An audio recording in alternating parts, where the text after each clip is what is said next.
Welcome. I'm so excited to have you, Dr. Victoria. Thank you so much for having me, Kara. I'm so excited to be here with you. So, my understanding is we are launching today an incredibly exciting program. Yeah. Well, we're launching it with you. Yes. And the program will be launched end of April. But yes, I'm launching it with you in terms of you're popping my cherry talking about this program. I'm so excited. Okay, so I'm really excited about it and I got a little taste and I can't wait to talk about it. But before I do, I would like to know a little bit about you. Sure.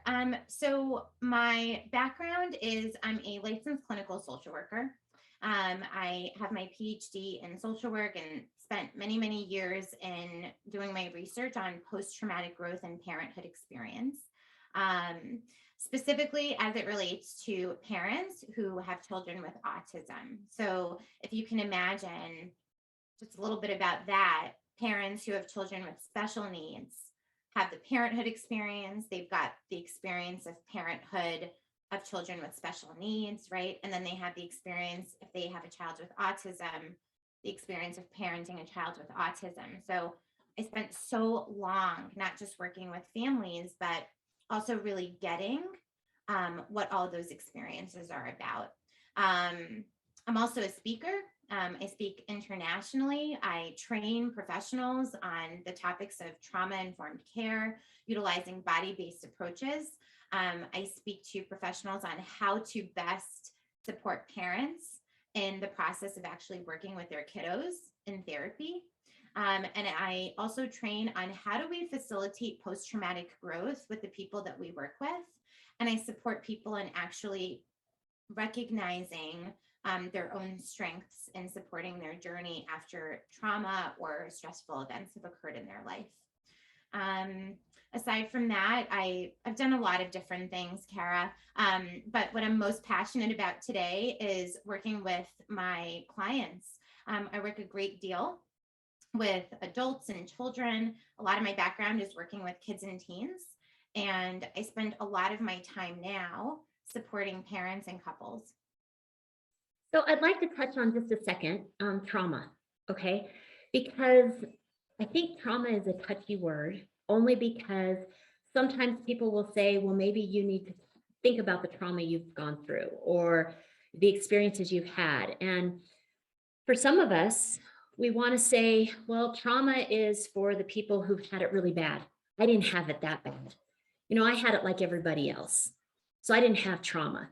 It's not fair for me to claim that word because that word is only for people who, and then they can give a litany of the bad, the really bad. And so you don't really want to own that because you almost feel shame in saying that. You know what I mean? Do. Yeah, I think that you're bringing up two very important points. One is that there are some obvious causes of trauma, right? When we think about some of the things that are going on in the world today, you look at that and you look at the families and the pictures of the people going through it, and you think, wow, that, and I'm even getting chills as I'm talking about it, right? And I'm thinking, wow, that is an obvious cause of trauma. That is obvious. That is poignant. That pierces my listening when I hear about it. It, has me feel stuff when I see it. And so those are things that when we look at it and we say, wow, yeah, that person is really going through it. One of the things, though, that I've noticed as I've been growing, right, and as a person, from a very young age, and just kind of looking at the paradigm shifts out there in the world, there are some things that are not so obvious that are sort of covert, right? And we kind of see them as like rites of passage that some people go through. Like some people might say, well, I'm a parent. I went through that. That's just like, it's just what you go through when you're a parent.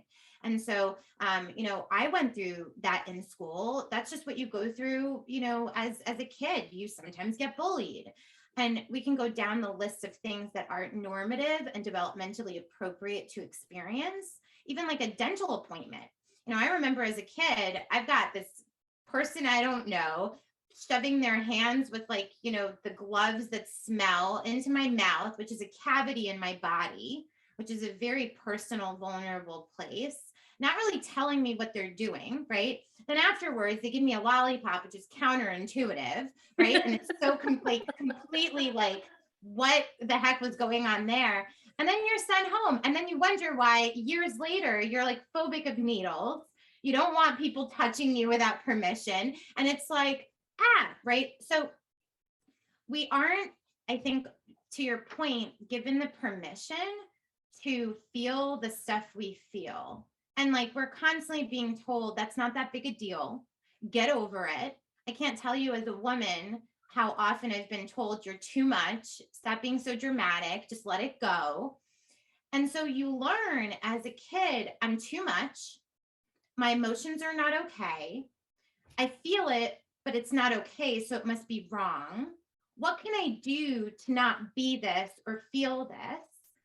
And so we become sort of disembodied from the core feelings that we've got, which, by the way, are some of the most important things we have because they give us information. They give us information about what's going on out there. They give us information about what's okay and not okay for us. And so that we grow up and we become adults who have these reactions, have these responses to things that are not always coming from a place of truth. They're coming from a place of hiding, from anxiety, from anger, from rage. And they're not always the most fertile ground for the most proactive or the most compassionate responses to ourselves and others. And so, yeah, there are things that happen to us that are things that happen to a lot of people.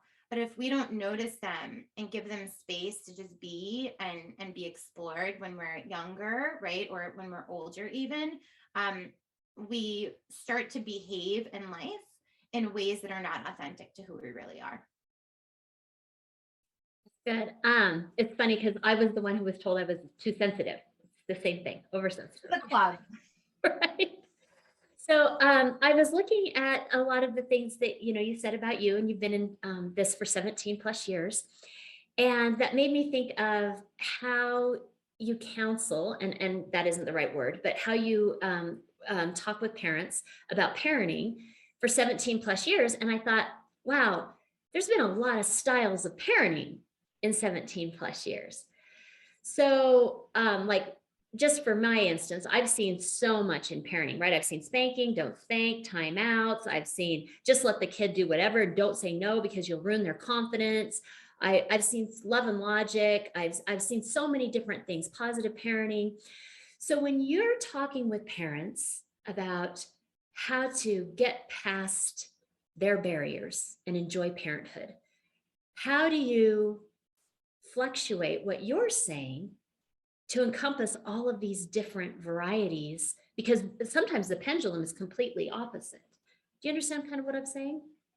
Absolutely. Yeah. Yeah. I think that the thing to notice first is to create a distinction, right? And there is a distinction, and it's to bring light to it, right? That there's a distinction between parenting, which is the art of being a parent. It's what we do, right? It's like, what do I do here, Victoria? It's like when a parent comes to me and says, okay, this is the situation. What do I do? Just tell me what to do. What do I do to get the outcome that I want, right? So those are the strategies and the tips, which we're going to definitely talk about. And those are super important, right? They're important because they create the patterns, they create the dynamics that then become who we be, who our kids be.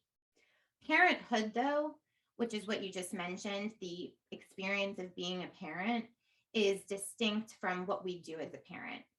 And what I find a lot of the times, and by the way, some of these approaches that you just mentioned, like conscious parenting and positive parenting, I love. And I've got so many parents that come into my office and call me up and say, but I've done all this and I still can't, and I don't get it. And like, why isn't it working for me? My perspective of this is, if I have a hammer, but I don't know why you have a hammer or like when to use it, or I only know how to use it in one spot, but not in so many other ways. If I have another issue with my wall, I don't really know how to use that other side of that hammer. And I don't really get it as a tool. I just know how to do it for that one thing. Parenting tips are great, But we also have to, and I think before that, have to look at what is your experience of becoming a parent, and how to enjoy all the what parenthood is and what it isn't at the same time. And the experience of being a parent is very distinct from how we parent. And if we can give a little bit more light to people's experiences of what they think about parenthood, how they feel about becoming, like becoming a parent is being birthed, right? It's not just a baby is being born or a baby is coming or a child is coming into our life, but you are becoming something you've never been, and you've only heard what it's supposed to be like. And you get that it's not always that way. And you're not being told sort of implicit things about the experience for so many different reasons. And you feel alone, right? That parenthood experience is a very important thing to give space for. Because if we can learn how to take the parenthood experience on and use tools to enjoy it and to be malleable and to kind of be flexible with ourselves and be honest with ourselves about what we're experiencing every step of the way, then we can take on tools any way we can. We can look at that tool, that hammer, and go, okay, it's not this side I need to use. I got to turn it over. I've got like I've got the wherewithal. I've got the confidence. The what? The claw. Yeah, the claw. I'm like, oh yeah, there's this part. Let me play with it. Oh my gosh, I could like put stuff out of the wall, or anyway. Yeah, you can play because you have freedom to play. You have freedom to be flexible. You have freedom to ask a question. You have freedom to say, I don't like this. Let me do it this way. You have freedom to just kind of be like, okay, like this is what I'm feeling today. It doesn't mean I'm going to feel this tomorrow. I want to kill my husband today. Doesn't mean I'm going to want to kill him tomorrow, right? Like you're not so tight in this like way of being, right? And I think that when people come here and they speak to me, they think that they're going to talk about tips for their kid. And they get that because I work with kids a lot and I work with parents on strategies. But with that, we have to look at the parent. Like, how are you? Yesterday I was talking to a parent, Kara, who is really struggling with their child, and I work with their child, and we were having a parent coaching session. And the first thing I said was, how are you? And she goes, I'm good. And I said, how are you really? And tears broke down. I'm really not okay. And I can't tell you how often that happens. And just by asking that question, how are you really? Because that's different, right? I'm getting told even talking to you about that, like all over my body, because we're not always okay. And that's okay. But then how do we then talk about that? And how do we become compassionate with ourselves enough to say, it's okay to take time to talk about how I'm not okay? I think that in and of itself is a really interesting thing, Victoria, because in society, okay, we're asked all the time, how are you? How are you? And we're supposed to say fine. And in the world, over the last 2 years, I don't know anybody who's been fine. Right. I mean, it's just been crazy, no matter how you are, it's, crazy is a good answer, I mean, regardless of how it is, I don't know anybody who can just really say fine, but you're supposed to say fine because nobody really wants a conversation about it. That's how, I would feel. So the fact that you said, no, how are you really? I think if somebody asked me that, I would feel like, wow, this person actually wants connection. And a lot of times we don't feel connection. We feel surface, like, yeah, hey, right? But we don't feel like somebody really wants to reach out and touch us. And I think that in and of itself, that acknowledgement of that human core within us is really a vulnerable place, and it's really valuable. Yeah. So I'm really excited because you talked about the tools. And I want to get to the tools because I think those are so important. But the other thing that I'm hearing is parenting, when you're looking at parenting, a lot of times you're coming to someone to talk to them as a reaction, right? This is happening and we're having difficulties with this, and it doesn't matter, I mean, whether it's for marriage, whether it's about yourself, whether it's, you're doing the work. Okay, well, you're doing the work as a reaction of something, right? I mean, it's always because the catalyst has almost always happened, it seems like, right? It, I'm almost hearing that a lot of the differentiation that you were putting out there between, being a parent and the parenthood like tools and all of those kind of things, that this is almost a way to be proactive in a relationship with your child. And they say they out there, that's the key to being a good parent or enjoying your parenthood. But sometimes you feel like you're just on this hamster wheel, right? You're just running all of the time. And it's like, where do you find the time, the skills to be this preventative, proactive? I'm just kind of curious about that. Love that. And I think it's a lot, there's many different responses that I can give. One of the things that popped up for me is mindset around urgency. I've got so many parents, and I really need to create, and I have created boundaries around this, but we try texting me, emailing me, like even in sessions, like, this is urgent right now. It has to be right now. And I'm like, you do know that this is going to happen like 5 years from now with your kid, 2 years from now. I said, this is something that's just going to look different, but it's the same challenge. So let's look at the challenge so we can give you some tools, right? To be able to take it on no matter how old your child is or no matter what the issue is. And a lot of the times it's a mindset around, this does not have to be figured out in this moment right now. Just throwing spaghetti at a wall to see if it sticks can get you from chaotic to whew, but it's not going to help you tomorrow when it happens again. Because then you're going to be stressed out again in the same way. You're going to throw spaghetti to your wall, see if it sticks. If it doesn't, you're going to buy another book. You're going to buy another workshop. You're going to buy another coach. And then what? Right. And all that you're doing is creating a chaotic environment within you because your responses of trying to fix it are not what your child needs most of the time. What your child most of the time needs are the skills that come from a place of calm and a place of just being attuned with you. And that takes time. And that takes not forever. That takes a little bit of, okay, let's stop for now. And let's have someone, like an expert companion guide me through this and really tell me what I'm not seeing because I've got blinders on. That like a horse that just like kind of is just seeing their, the track and you can't see what's actually going on. So let's remove those blinders, whether it's on a weekly basis or in a conversation, and let's see like what's really going on for you. Because your responses and how you take on all of those amazing tools and all those amazing parenting programs, they're going to be sustainable if you can do that. If you can, be, attuned to yourself and with yourself, you can take on those coaching programs and strategies with sustainability. And isn't that the point?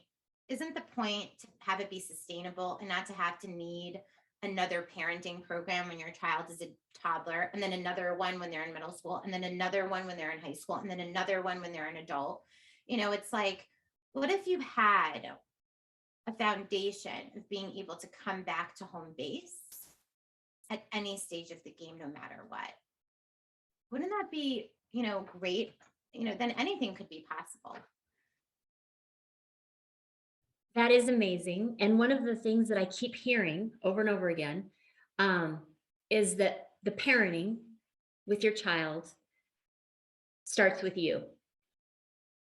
Whereas a lot of times when you're on this cycle and you're just in this, this hurry of parenting, like you get up, you do the morning routine, and sometimes even that is just a disaster. Okay.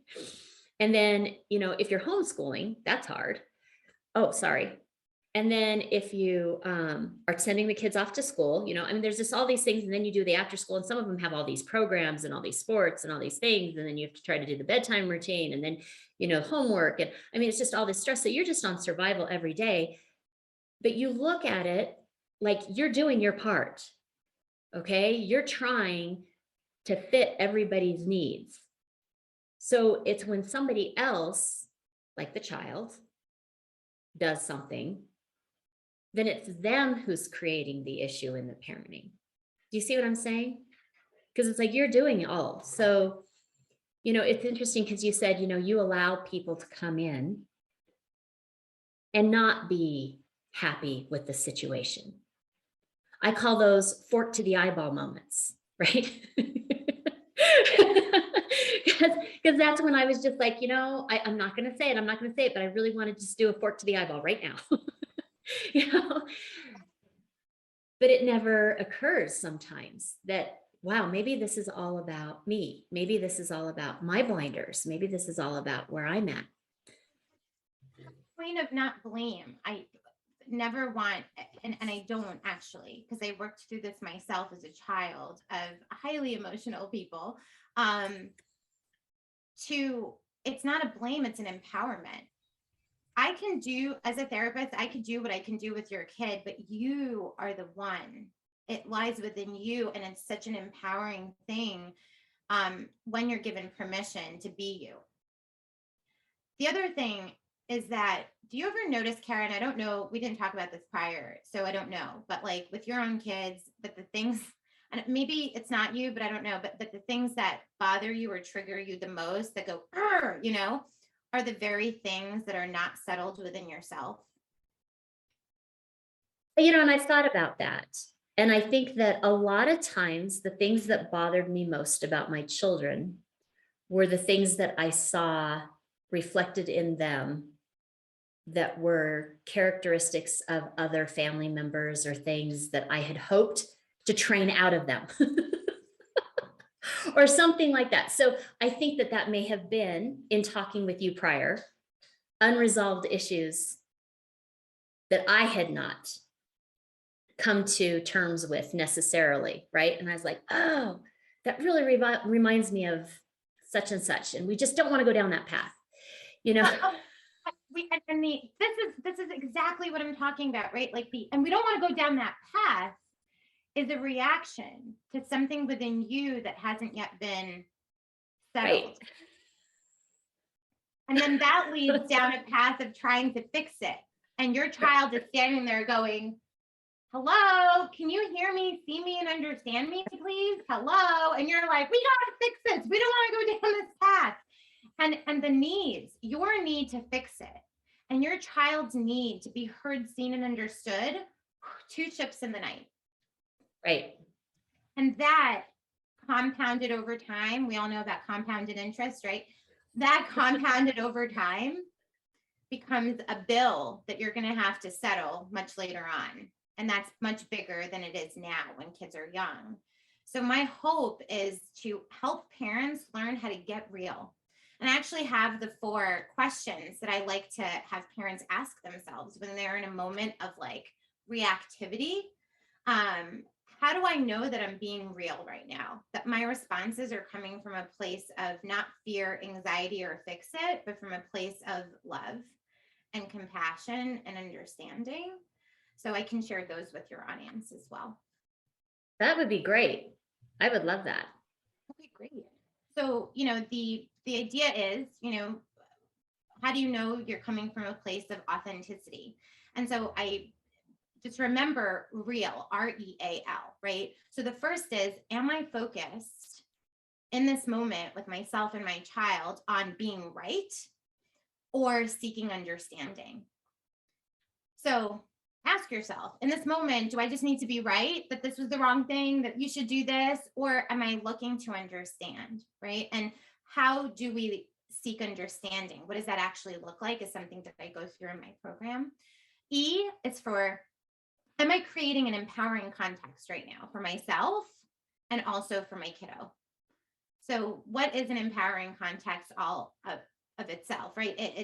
It's a space to just kind of show up how you show up. Right. I had a parent who's like, my kid keeps cursing at me. And my first response was like, well, where did he learn the curse? Number one. Number two, right. All right, he's cursing, right? And there are natural consequences for being disrespectful. I got it. And how can we create an empowering context where he can show up? And obviously there's a need to express something. So how can we create an empowering context? We can always deal with the natural consequences, the parenting part later. But what's going on right now? How can we be attuned? But if we're attached to that, right? It's not an empowering context for either one of us to show up, right? It's kind of like the equivalent, Kara, of when people are not given the permission to feel guilty, or given the permission to feel anxious, or given anything that they feel. It's not empowering. A is for attached. So are you attached, or are you committed to a certain outcome here?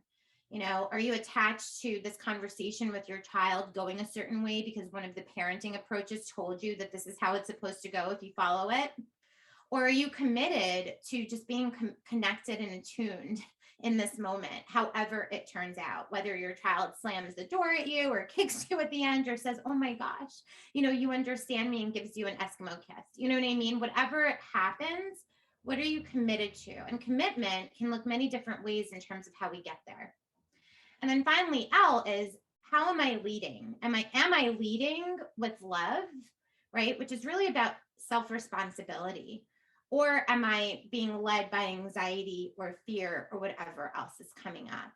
And so for me, there's always been power in having excellent questions. I say a shitty question will get you a shitty response. A really good question will adhere a really great response. So I always teach my parents also how to ask better questions to get better answers, right? It's like, if you ask a kid, do you want broccoli? The answer is no. That's a really bad question. A better question is, would you like your broccoli on the side of your bus plate, or do you want it like in a different, bowl with some seasoning, right? Then you're going to get a better response, right? And there's power in being authentic and, true in the ways that you're communicating. And so I think that anything is possible when we're actually creating this fertile ground of authenticity. And so that's why I like to lead parents through those 4 stages of, how am I being in this moment? And based on the responses, you'll see where you're at. Are you creating a fertile space for authentic connection for yourself and your child together? Or is there somewhere there that you need to, figure out how to do that? How do I lead with love? How do I not be attached to an outcome and become committed? And what am I committed to?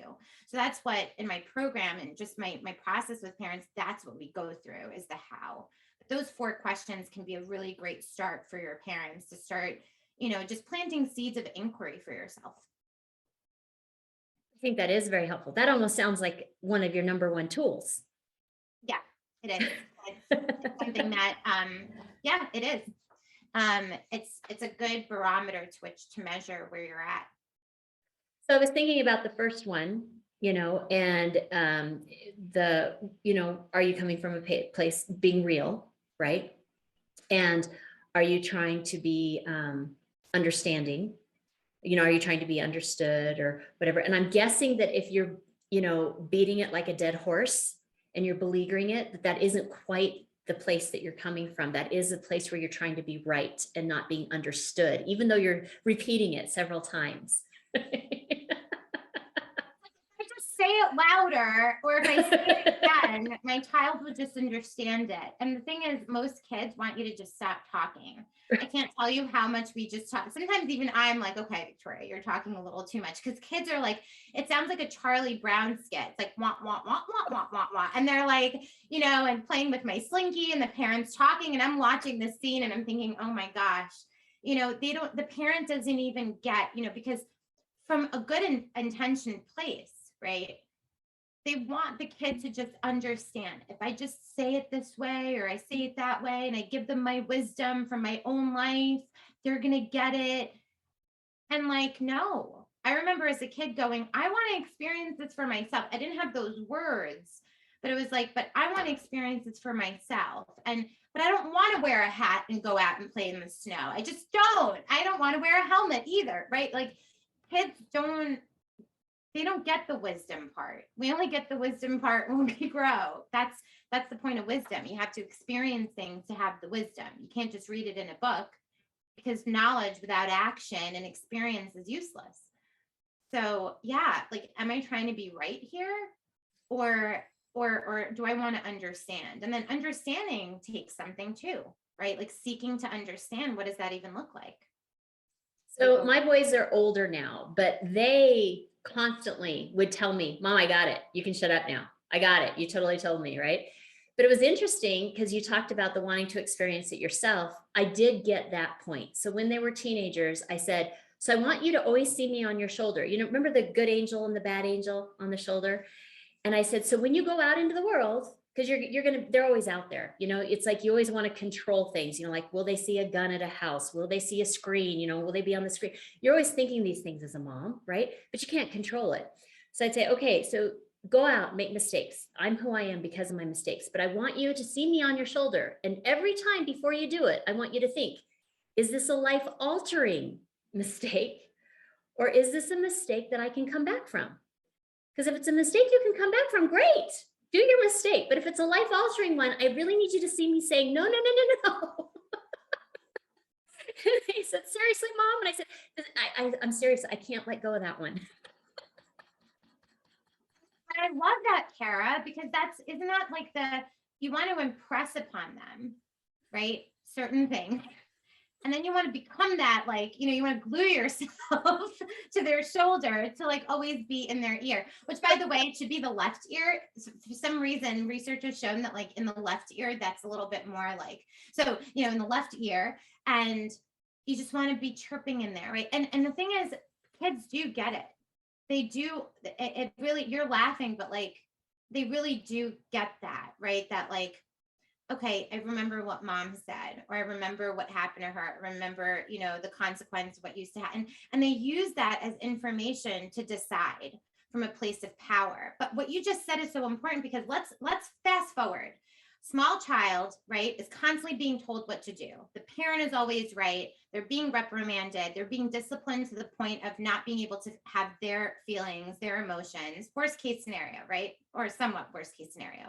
Now they get to be an adult where it's a playground here when you're 17, 18, right? It's a playground, and they're supposed to play. They're supposed to explore. They're supposed to do things you're not supposed to do to get what they need to get, to experience what they need to experience. And now someone's offering them something, and because they didn't get the opportunity to feel empowered to make their own decisions, to use the information that you're giving them to make their decisions, they're going, you know, we see kids just retaliating, or we see kids becoming part of groups or doing things just so they can have that feeling of, aha, I get to do it now. I get to say how it goes. And they dismiss all of the wisdom because the wisdom was hammered into them. It wasn't cultivated over time in I'm going to impress this upon you way, right? Because kids they're not mini us. You know, they're not like little adults that you just get to like, you know, mold and then like, okay, you know, they're human. They're not our do-over. No, actually, I think kids are an opportunity for you to have a childhood that you wanted. It's a do-over for you. It's in you, not in them. Public service announcement, parents. Yeah. Okay, so what are your tools? I want to hear all about what you've got to offer. Oh my gosh, do you have like 12 weeks? Well, but that's the beauty of it, is I'm so super proud of this program because we get to, you know, really explore in a group with parents in a real way. You know, I don't leave anything on the table. You may not like me some days because I just tell you how it is. And some of the tools really come from looking at your own experiences and being able to, you know, oscillate between you and what your child needs, and being able to take their needs and your needs and kind of go like this. So your needs can be met, and you can really see what their needs are. So, you know, that's really there. And in terms of, you know, leadership, I do want to say this, and maybe this is a tool. If one of the parents listening right now says, well, I am being responsible, I'm a super responsible parent, I'm doing all the things, you are doing all the things. And being part of being responsible, I think, as a parent is, and leading from love and being a self leader, right? And then modeling that is giving yourself the gift of and the opportunity to actually do this work. It doesn't come from reading a book, and it doesn't come, and I could have written a book, and I will write a book, and I already started 4 different books, and none of them spoke to me until now. But reading a book is great, and talking to a friend is wonderful, and going to a therapy session is wonderful. I'm a therapist myself. I endorse it. I've been in therapy for years.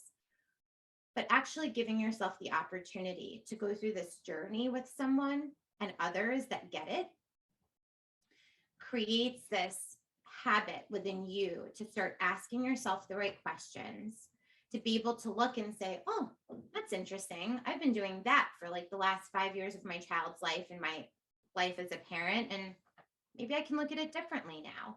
It's about being gentle with yourself and evolving. And it's not about perfection, it's about progress. So I think self-leadership, a tool, is find a place. Maybe it's me, maybe it's another place that speaks more to you, but find a place where you can actually be yourself and be given permission to just be. Because from that place, we can grow. But if we're just being given tools and being told how to be, Kara, I just fear it's not sustainable. And I don't just fear it, I know it's not. And I can confidently say it's not. I lived through it as a child, and I work with it every day. So, you know, just give yourself the opportunity and gifts to just focus on you. And I don't mean focus on you like go on a vacation, which, by the way, I endorse as well. I think every parent needs to be on vacation, not a trip with kids, but out on vacation. But I mean focus on you as in, what is there? What need is there? Like a need that's like deep, deep, deep down that just didn't get met. I think the other thing I just heard was you saying we need to be gentle with ourselves. Yeah. Because mom guilt is the worst guilt, in my opinion, because like I said, my boys are older, and I'll learn new ways of parenting, and I'll be like, oh my gosh, I've wrecked them for life because I didn't do that, you know, or this is where I messed up. I mean, I will go back to occasions in their lives, you know, and they'll be like, Mom, we're good. You were a great mom. And I'll be like, no, I totally messed it all up. You know what I mean? And you have this, and we are our worst critics. And it's very hard to be gentle with yourself as a mom, because what you see in front of you is you see the biggest fire. And when those kids are acting out, if you have the ability to step out, you know it's because there's a communication, but you have no idea what they're saying. And you put that on you. And I think a step forward, right? A step more is when parents tend to, and this has certainly happened for me, and I actually work with a lot of parents that also experience this same verbiage. I screwed this up, and you're this and that. And kids are like, what are you talking about? What we're not noticing is that kids get feedback from your reaction about yourself as a parent, about themselves. And if we're not careful and don't look over here to see what that's about for us before we verbalize that, we don't recognize that it gives them feedback about who they are in the world.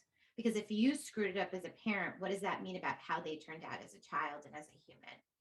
And so we notice how, right? Perfect example, how well-intentioned Kara just wants to get it right, just wants to do it well, just wants to make sure that her kids are on a path of complete perfection and bliss. But in your own process of dealing with yourself as a parent and coming from reactivity, you miss that all your parents, all your children want you to be is just with them in the moment of just, you're good. Life is good. It's all good. All is well. All is well. So gentle with yourself is that's the point that I picked out of that.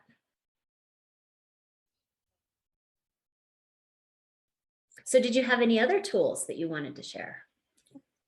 There are so many. Well, what you tell me, Kara, based on you, what out of those 4 questions do you have questions about in terms of, oh, well, how do I do that? Whether it's being, coming from a place of seeking understanding, creating an empowering context, being committed versus attached, and leading with love. So I think the very first thing is just the ability to step back and evaluate those questions.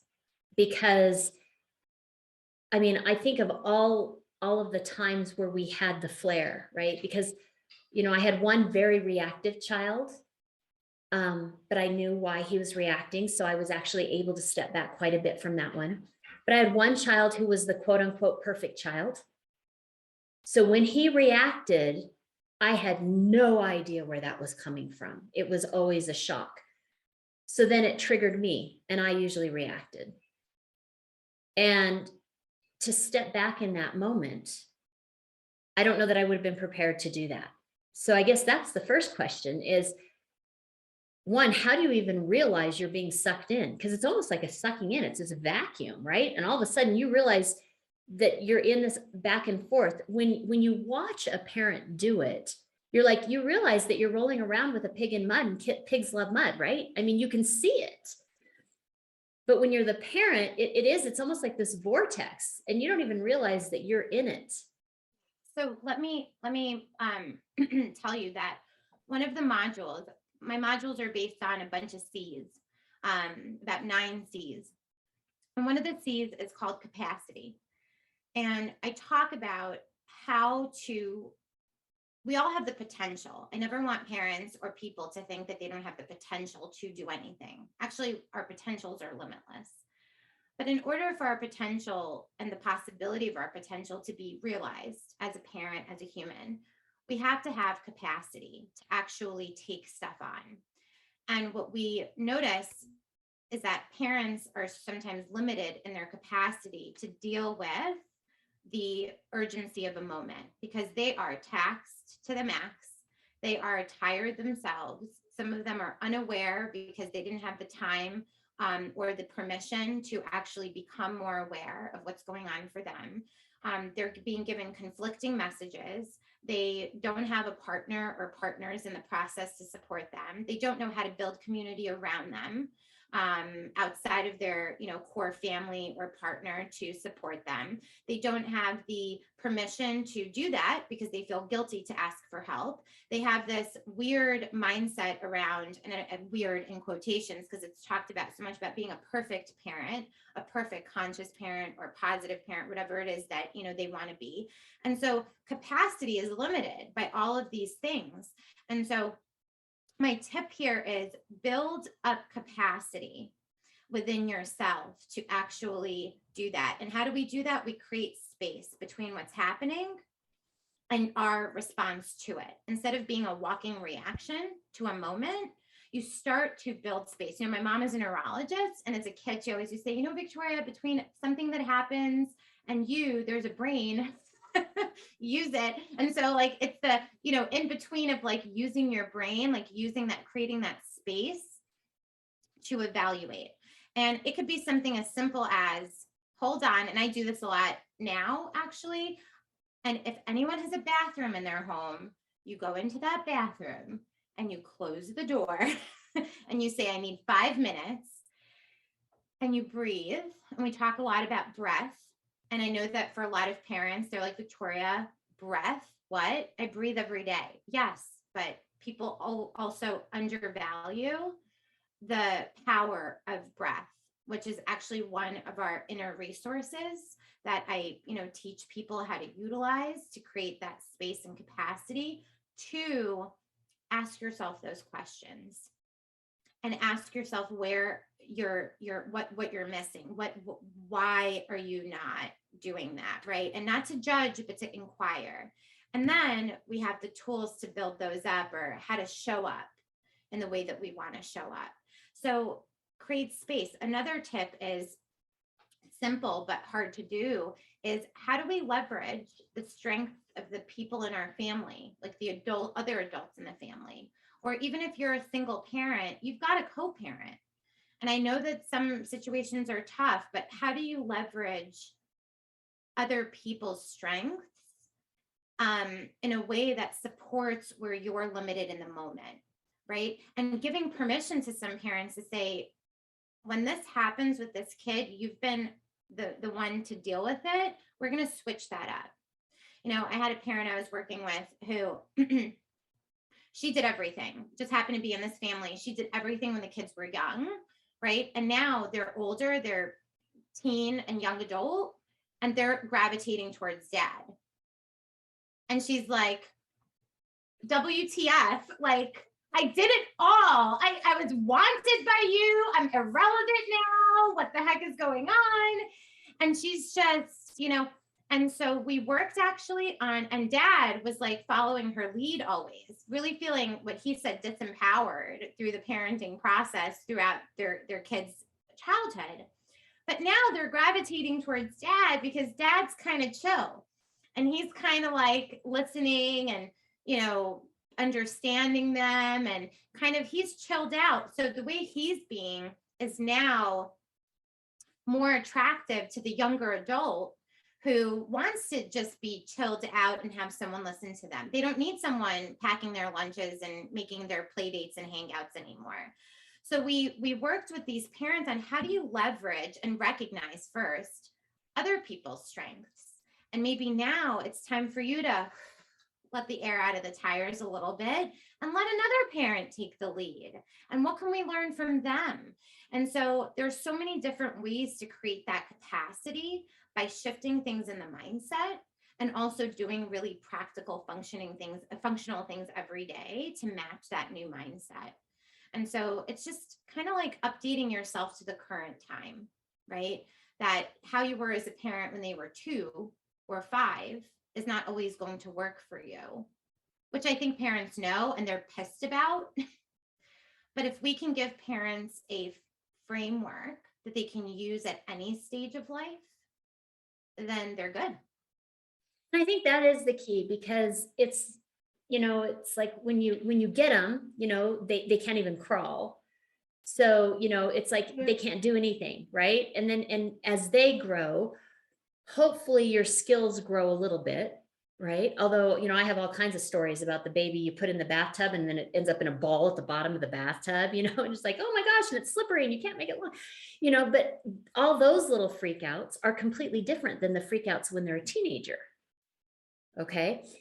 And I use that word freak out because it's a huge exclamation point. It's like if it was in the cartoon comic, it'd be that great big, wow bubble, with different colors around it. And it seems like every single thing is a hot spot as a parent that is new, that comes, because every single thing is new that comes. But what you're talking about is, it's like when you talked at the very beginning, you talked to that parent that was urgent, that was texting you. You said, you realize this is going to come in 2 more years, in 5 more years. It's the same thing. It's just a different way of communicating it. And as parents, we don't see that when we're right in the thick of it. Of course, how can you? You're in it. Right. And so I like that you give that. And I like that you say that you have a way of not just like dealing with the problem as it is, but talking about ways to enter the problem. Because like I said, your real method sounds really great, but I didn't even know if I could start the real method. So I like that you address that. Yeah. And I always say this is like another tip is enter the conversation that the child is already having in their head, instead of trying to give them something that they're not even thinking about yet. So when I work with parents, part of being given permission to just be is entering the conversation that you, Kara, are already having in your head about what's going on for you, and part of that is attunement. People always ask me, you're not a parent. First of all, I never get asked anymore if I have kids because I just get referred, which is so beautiful that people find their time with me so valuable that they just say, just go to her. And people don't even ask if I'm a parent myself.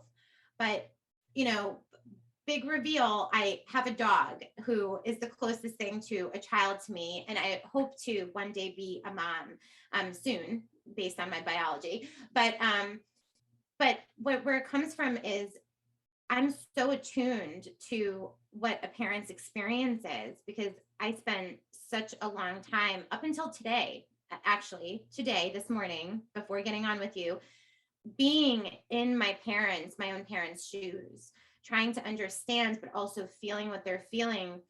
And it's about being attuned. It's about entering the conversation that a parent is already having in their mind. And a lot of the times it is not what we think it is. It is not the conversation we're coming with them with, right? So starting with, how are you really?